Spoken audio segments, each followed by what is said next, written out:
sini, dari tempat saya berada itu cuman sekitar 5 menit lah kalau naik mobil, dekat sekali tuh. Itu dibombardir dan dalam satu waktu 50, bayangkan 50 warga sipil terbunuh. Dan korban-korban terbunuh itu dibawa ke sini, ke rumah sakit. Dan saya menyambut, saya melihat, bahkan saya sholat jenazah saat itu. Saking banyaknya korban yang datang ke sini, itu ruang jenazah itu nggak cukup ya. Jadi mayat-mayat itu digeletakkan di jalan-jalan, di trotoar, ada juga yang di rumput. Seorang anak usia 6 tahun ya, saya tanya itu orang tuanya, namanya itu Diab Abul Bait ya, Diab Abul Bait, itu terpaksa dikafani dan diletakkan di atas rumput karena ruang jenazah tidak mampu menampung jumlah korban yang datang sebegitu masifnya gitu ya. Nah, juga selain masjid, mereka juga mentarget tadi pasar, kemudian juga mereka mentarget bahkan perkantoran, juga mentarget sekolah-sekolah ya. Ini dunia bungkam gitu loh. Kalau bukan kita yang menyuarakan, siapa lagi teman-teman? Ini sudah saatnya kita semua buka suara lah. Kita nggak boleh diam.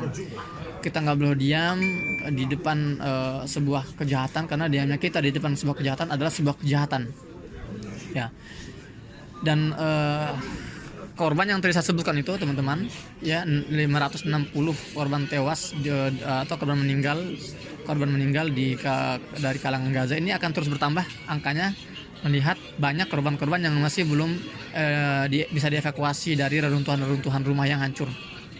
Sementara sampai sedetik ini itu dentuman bom masih terus terjadi, serangan-serangan udara belum juga selesai, masih terus menghujani sejumlah wilayah di jalur Gaza. Dan korban luka juga kemungkinan masih akan bertambah, dan kita juga belum melihat masih akan adanya tanda-tanda akan berhenti. Bahkan ya, yang kita dengar itu kapal induk angkatan bahkan yang saya dengar itu kapal induk militer angkatan laut. Bahkan yang saya dengar itu kapal induk militer Amerika yang membawa 5.000 Navy atau 5.000 angkatan laut mereka, dan juga membawa pesawat-pesawat tempur, membawa senjata berat. Itu sudah mendekati wilayah Palestina untuk membantu Israel melakukan serangan masif ke Gaza.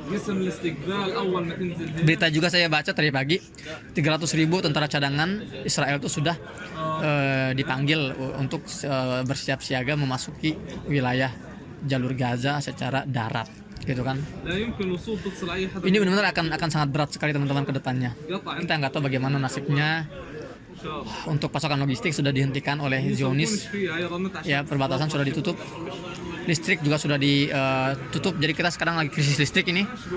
Internet juga, komunikasi sudah juga dibatasi, dan juga bahan bakar juga dibatasi. Logistik sudah tidak bisa masuk lagi sejauh ini. Jadi ya sekarang yang tersedia adalah logistik yang ada di gudang-gudang para supplier, pedagang-pedagang Gaza.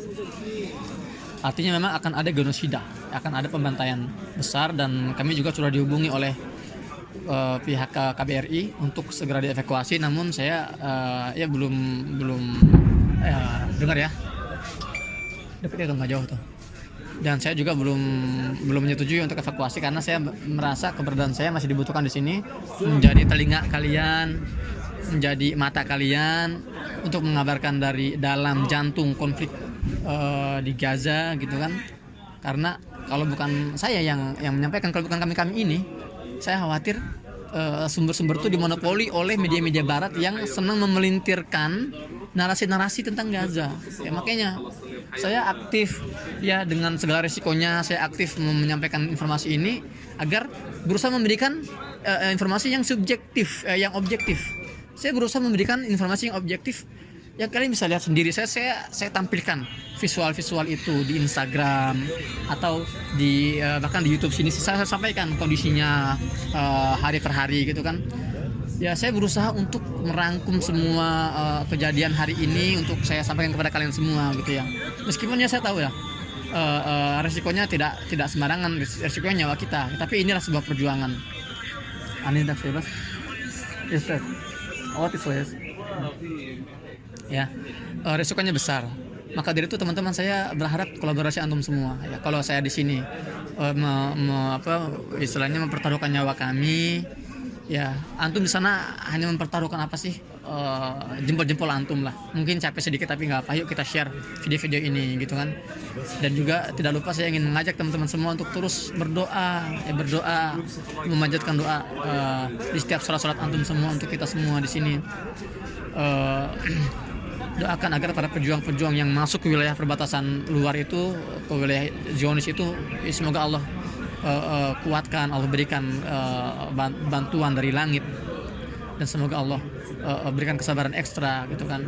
Dan itu harus tahu teman-teman, para pejuang Gaza yang merangsak masuk ke wilayah Israel itu mereka sudah mempersiapkan diri nggak akan kembali gitu loh. Jadi mereka seperti kamikaze attack gitu ya. Ya tapi ya alhamdulillah sebagian mereka ada yang berhasil kembali ke Gaza dengan membawa berbagai tawanan, banyak tawanan gitu kan. Itulah perjuangan mereka dengan darah, dengan nyawa. Ibu-ibu di Gaza juga mengorbankan anak-anaknya ya yang terkena bom, suaminya yang terbunuh. Pengorbanan antum nggak banyak teman-teman.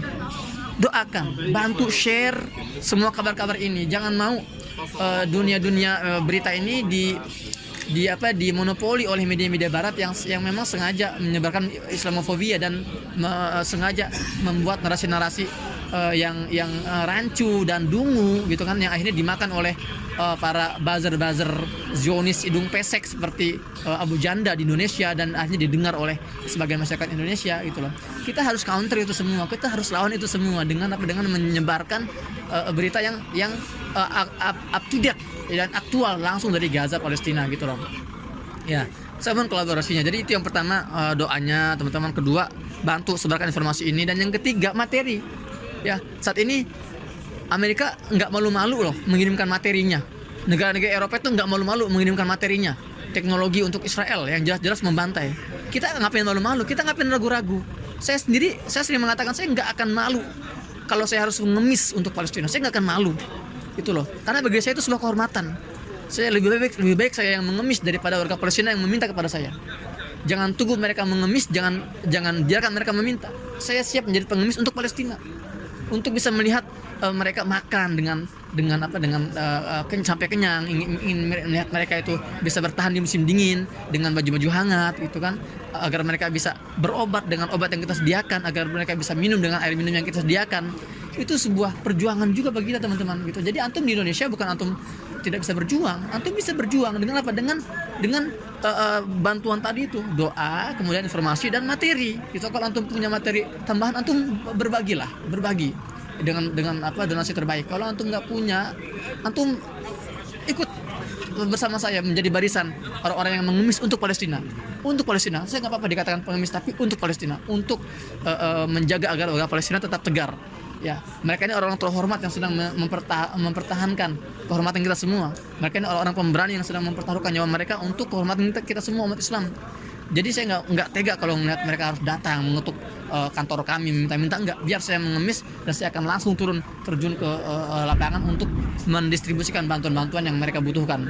Itu teman-teman ya, kita dengar ya, bombardir masih sangat jelas kita dengar. Ya Allah, ya Allah. Ya teman-teman, demikian untuk update hari ini, semoga bermanfaat. Saya dari Gaza, Muhammad Hussein melaporkan. Jangan lupa share video ini. Assalamualaikum warahmatullahi wabarakatuh.